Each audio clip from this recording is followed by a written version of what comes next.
SBRS classes के YouTube channel में आप सभी का स्वागत है। आज की क्लास में हम सीखेंगे अभाज्य गुणनखंड, जो एक गणित विषय के अंतर्गत बहुत ही महत्वपूर्ण चैप्टर है। तो आज हम अभाज्य गुणनखंड यानी प्राइम फैक्टर के बारे में इसको विस्तृत डिटेल से हम चर्चा करेंगे।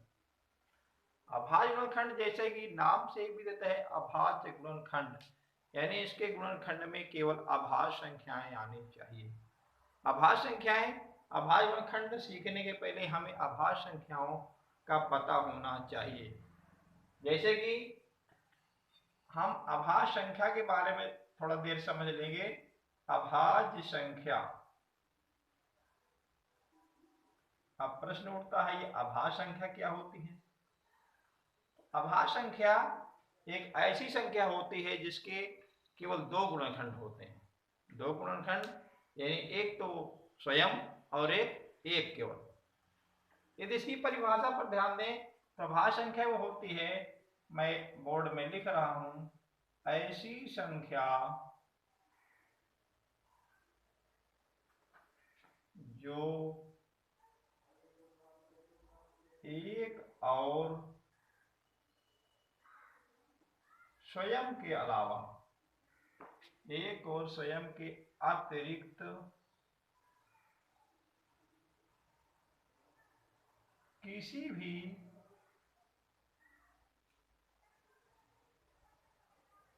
संख्या से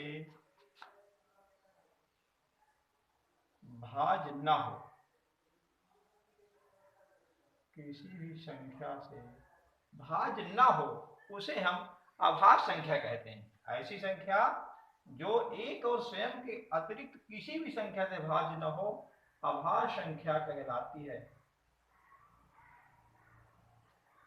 अभाज्य संख्या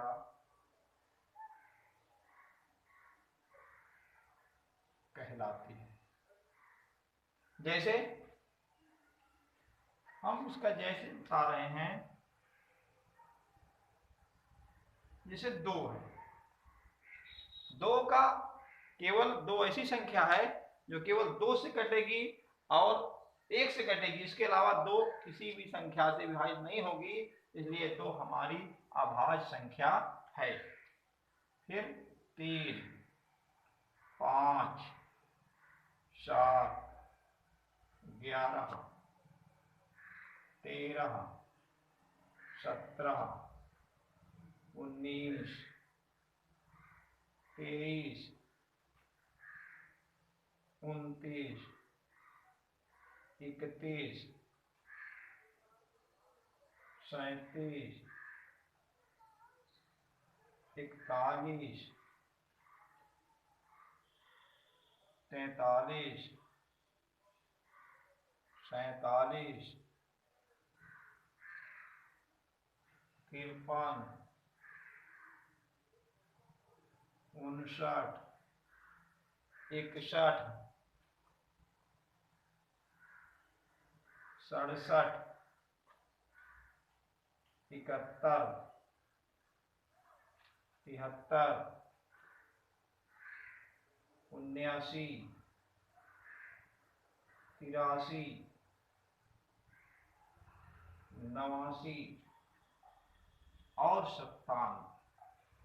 ये इनके गिनेंगे 1, 2, 3, 4, 5, 6, 7, 8, 9, 10, 11, 12, 13, 14, 15, 16, 17, 18, 19, 20, 21, 22, 23, 24, 25।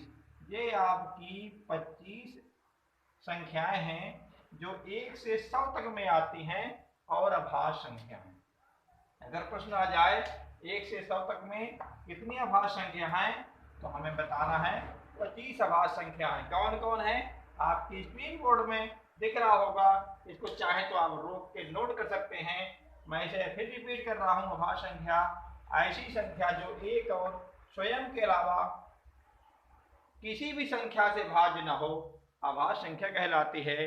जैसे ये मैं 1 से 100 तक में आने वाली सभी अभाज्य संख्याओं को लिख दिया हूं। इसके आगे भी हो सकती हैं, इसलिए यहाँ पर आदि बना देंगे, लेकिन हमें ये ध्यान रखना है 1 से 100 तक में ये लिखी हुई 25 अभाज्य संख्याएं हैं। अब हम अभाज्य गुणनखंड के बारे में बात करेंगे। अभाज्य गुणनखंड के पहले में अभाज्य संख्या जानना इसलिए आवश्यक था क्योंकि उसके गुणनखंड में अभाज्य गुणनखंड के अंतर्गत ये अभाज्य संख्या हमें नहीं पता है तो हम नहीं गुणनखंड कर पाएंगे। किसकी संख्या से काटेंगे किससे नहीं काटेंगे हमें गलत होगा। अब मैं उदाहरण के द्वारा आपको अभाज्य गुणनखंड के बारे में बताएंगे। जैसे कि पहले हम एक छोटा उदाहरण के द्वारा बताएंगे फिर एक बड़ी संख्या लेंगे। जैसे कि लिखा हुआ है 72। 72 को हम यहाँ इस प्रकार इसके बगल में एक लाइन खींच देंगे और इसके नीचे खींचेंगे। अब हम इन्हीं अभाज्य संख्याओं से विभाजित करने की कोशिश करेंगे। किसकी संख्या से करता है? सर्वप्रथम यहाँ पर 2 है, इसके इकाई में 2 है तो 2 से ये विभाज्य हो जाएगा क्योंकि जिसके इकाई वाला अंक 2 से भाज्य हो जाता है या शून्य हो इकाई में तो वह संख्या 2 से विभाजित हो जाएगी। 2 से यहाँ भाग देंगे, 2 तिया 6, 1 बचा, ये 2 12 होगा, 2 छक्के 12, पुनः 2 से कट जाएगा क्योंकि अभी भी इसके 36 के इकाई में 2 से कटने वाली संख्या है। इसको 2 से भाज्य देंगे। अब 2 1 कम 2, 2 8 16, यहाँ 1 बचा था 16 हो गया। पुनः फिर 2 से काटेंगे, 2 9 18। अब 9 2 से भाज्य नहीं होता है तो अब 2 के आगे बढ़ेंगे, 3 से देखेंगे तो 9 3 से भाज्य हो रहा है इसलिए हम इसे 3 से भाग देंगे। 3 तिया 9, पुनः 3 से भाग देंगे 1। जब यहाँ अंत में 1 आ जाता है तो हम इसको लिख सकते हैं कि 72 बराबर ये जो बगल में संख्याएं आई हैं इन्हीं को गुणा के रूप में आप लिख देंगे 2 गुणे 2 गुणे 2 गुणे 3 गुणे 3। इसको जांच करने के लिए कि हमारा सवाल सही है कि गलत है तो यहाँ से गुणा करके चेक कर सकते हैं। 3 तिया 9, 9 दूनी 18, 18 दूनी 36 और 36 दूनी 72। यानी हमारा बिल्कुल राइट आंसर है। 72 का गुणनखंड हो गया 2 गुणे 2 गुणे 2 गुणे 3 गुणे 3। ये छोटी संख्या थी। अब एक हम दूसरा उदाहरण के द्वारा इससे बड़ी संख्या का प्रयोग करते हैं। जैसे कि लिखा हुआ है 336। हम 336 को भाग देंगे, यहाँ पर इसे हम साफ कर रहे हैं। हाँ, अब हम 336 को भी इसी प्रकार अभाज्य संख्या उसे भाग देकर अभाज्य गुणनखंड प्राप्त करेंगे। तो यहाँ पर भी हम देख रहे हैं कि इसके इकाई में 6 है यानी 2 से कट जाने वाली संख्या है तो इसको 2 से काट देंगे। 2 1 कम 2, 1 बचा 13 हुआ, 2 छक्के 12, फिर 1 बचा 6 है, 2 8 16।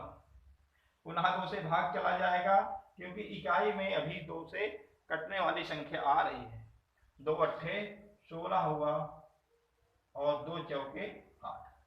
पुनः 2 से फिर कट जाएगा क्योंकि इसके अभी इकाई में 2 से कटने वाली संख्या 2 चौके 8, 2 दूनी 4। पुनः फिर से 2 भी कट जाएगा, जब तक कटे तब तक काटना है। 2 दूनी 4, 2 1 कम 2। अब 2 से नहीं कटेगा क्योंकि इसके इकाई के अंक में 2 नहीं है यानी 2 से कटने वाली संख्या नहीं है या ना 0 है। क्योंकि 2 से वही संख्या कटती है। 2 से विभाज्यता का नियम ही होता है कि जिस संख्या के इकाई के अंक में 0 2 4 6 या 8 आ जाए वो 2 से कट जाएगी। अब यहाँ पर ऐसा नहीं आ रहा है, इसको हम 3 से देखेंगे, 3 से कट जाएगी। 3 का पहाड़ा पढ़ेंगे, 3 सत्ते 21। अब 3 के बाद जो है 7 ऐसी संख्या है जो एक अभाज्य संख्या है। जब यहाँ पर नीचे अभाज्य संख्या आ जाए तो केवल अभाज्य संख्या से ही कटेगी। अभी इसका भी मैं एक उदाहरण के तौर पर बताऊंगा जिससे अक्सर बच्चे परेशान हो जाते हैं कि भी संख्या कटेगी नहीं कटेगी, कैसे कटेगी। उसके लिए भी एक दूसरे उदाहरण के द्वारा हम बताते हैं। ये 7 1 कम 7 हो गया आपका।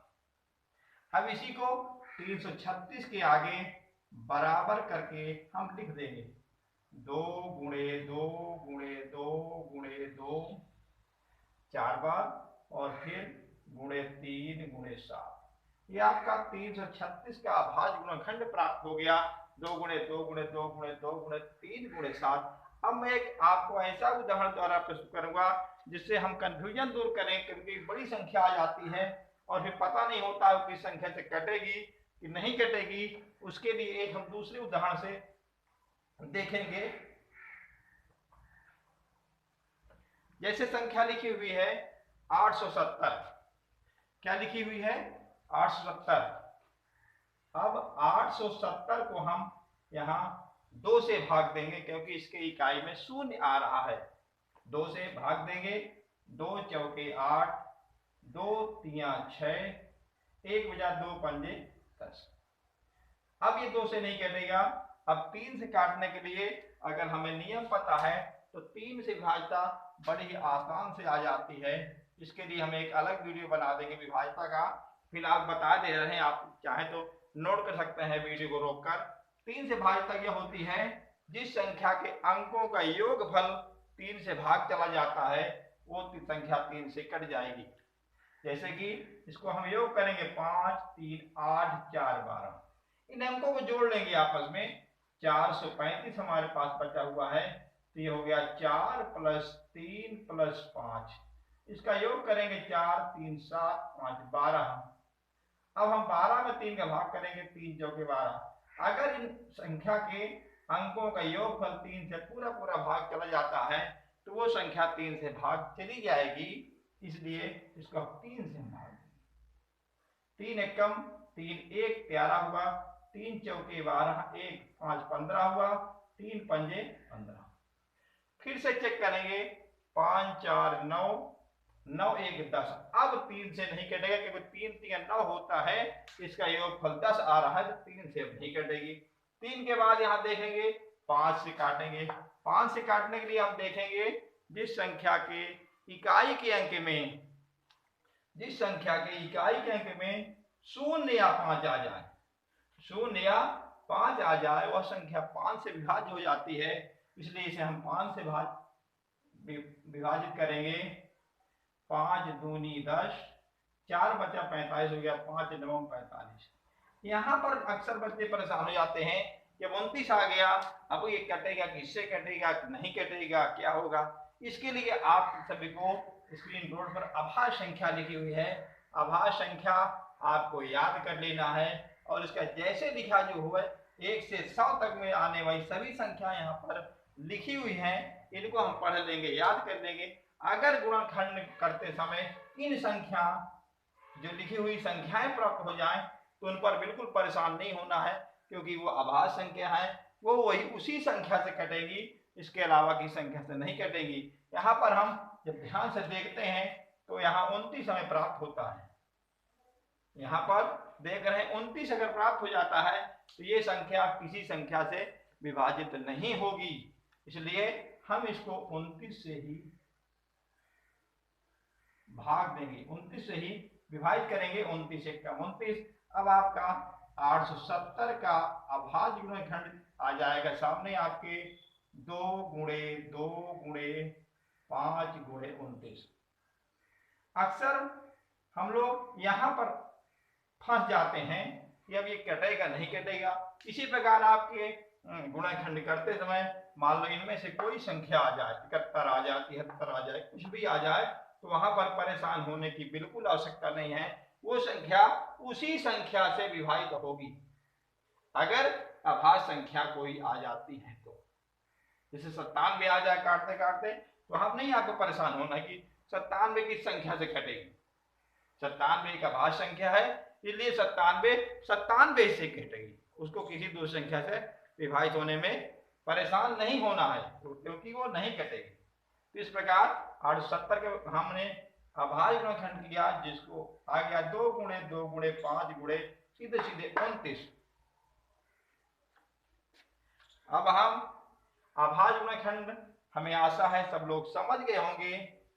अब हम आज के प्रश्न के क्लास के अंत में एक आपको क्वेश्चन देंगे, जिनका आप जो है गुणनखंड लिखोगे, गुणनखंड के रूप में कमेंट बॉक्स में उसका आंसर लिखेंगे। जैसे मैं आपको एक क्वेश्चन दे रहा हूं, अभाज्य संख्या जिसको ना है उसे अपना वीडियो रोक कर नोट कर लेंगे, उसे याद कर लेंगे, जिससे आपको बिल्कुल क्लियर हो जाए टॉपिक। इसके पूर्व में हमने कहा था पिछले वीडियो में प्रश्न देने के बाद फिर अंत में तकनीकी कुछ खराबी होने के कारण वो वीडियो पॉज हो गया, कट गया, जिसके लिए हमें खेद है। और ये तकनीकी खराबी बहुत जल्द हमारी कोशिश है कि इसको सुधार लिया जाएगा, क्योंकि कुछ उसके लिए उपकरण लाने हैं। वो आपको हम वादा करते हैं कि 1 सप्ताह के पहले पहले तो तय और जल्दी उसके पहले पहले उपकरण मंगाकर ये सारी समस्याएं, जिससे कुछ शिकायतें कमेंट बॉक्स में मिली हमें कि वीडियो क्लियर नहीं आ रहा है, तो उसके लिए हमें चिंता है, हमें उसका संज्ञान है, ज्ञान है। उसके लिए हमारी कोशिश है कि उपकरण जितनी जल्दी जल्दी आ जाए आपके समझ और हम अच्छे प्रकार से रख सके बात को। तो आज का क्वेश्चन आपके सामने देते हैं। आपको लिखना है 2401 का आपको अभाज्य गुणनखंड करना है, का अभाज्य गुणनखंड लिखना।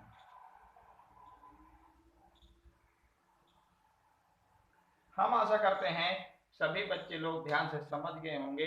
अगर जिसके न समझ में आए वीडियो फिर से रिपीट करके देख लेंगे और फिर 2401 का अभाज्य गुणनखंड लिखकर कमेंट बॉक्स में लिखेंगे। धन्यवाद।